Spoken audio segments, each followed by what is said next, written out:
Welcome to Tuesday's edition of Warrior Daily up in Coach Nichols' office today. What can a team learn from a weekend like we had this past weekend?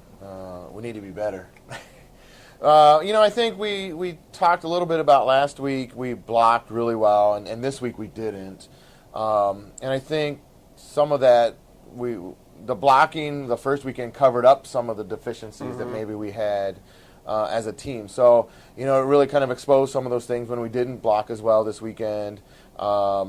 And we just need to be better. We need to be better offensively. We started to get better as the weekend went along. The first weekend we relied a lot on our outside hitters, and that continued to some extent. But Heather Weiss started to really produce pretty well on the right side as the weekend went on. So that was good. We still need to get more out of our middles, and we've had conversations with them about that. So we're working on that. And the other thing, we just got to be more consistent. We were play with people all weekend.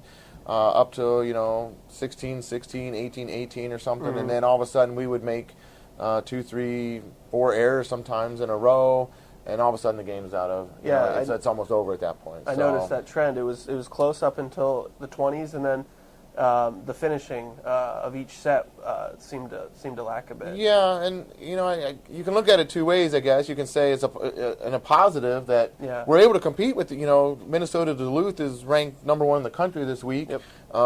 We played with them all except for the one game. It took a game off of them, so we can compete with anyone. It's just a matter of being able to, like you said, finish those games and execute all the way through to the end. So. We start GLIAC play this weekend. What are the strengths of the GLIAC as a volleyball conference? A lot of teams, a lot of parity. Talk a little bit about that. I think it's a very deep conference. It's strong at the top. I think it's very strong. I think there's 5, 6, 7 teams maybe that will really compete for going to regionals. And that makes it tough, and there's not very many easy wins or easy weekends. There's like you said, a lot of parity. I think the bottom, is working on getting better, and if we can get the bottom half or the bottom, handful of teams to step up, which they are, and a lot of those are the new teams that are still adjusting to the GLIAC. And Division II. And Division II even, right, absolutely. So as they continue to get better, it's just going to make the GLIAC even deeper yet, which I think is better. I mean, it makes it tougher. Yeah, right. It makes it tougher, but higher profile. Right, sure. Absolutely. And that's kind of what we've seen with the Northern Sun. We've played the Northern Sun, a team from the Northern Sun the last 2 weekends.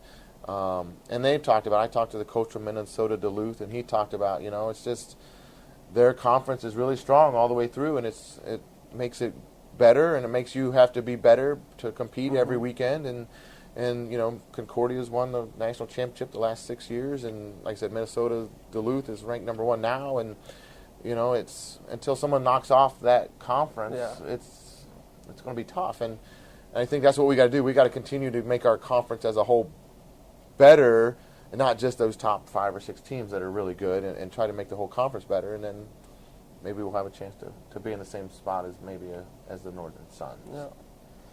Specifically, we got Lake Erie on Friday, at Lake Erie, obviously, Lake Erie, and at Ashland on Saturday. So what do those 2 teams present as far as challenges? Ashland's obviously a strong opponent. Well, again, it's on the road, which we're making Road Warriors. Yeah, making a kind of a name for ourselves here as the Road Warriors, I guess. But Lake Erie is one of those teams we talked about needs to take that next step, and they got a new coach this year, so I'm sure they will. They're going to get better.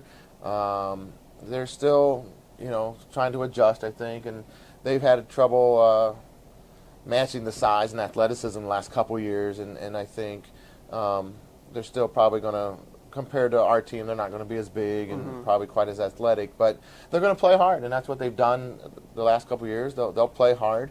Ashland is always good. They're not necessarily anything fancy or flashy. They're just a really good, solid team.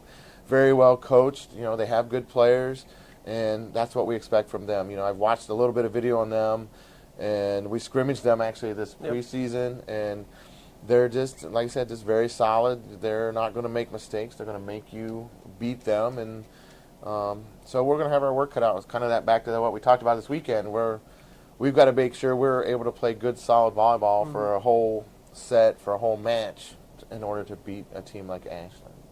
And to wrap up, what's one thing, if you could put your finger on it, that needs to change most quickly for another week to prevent an 0-4 weekend? I think just consistency is our main thing, you know, and it's something that's not real easy to fix sometimes, but I think if we've talked yesterday a little bit, if we can pay attention to the details and have a little bit more communication and help each other out, that we can be more consistent, and we'll start to have that success that we had that first weekend. So. All right. Thanks for the time, Coach. Be sure to stay tuned to WSUathletics.com for all the results from volleyball at Lake Erie on Friday and at Ashland on Saturday.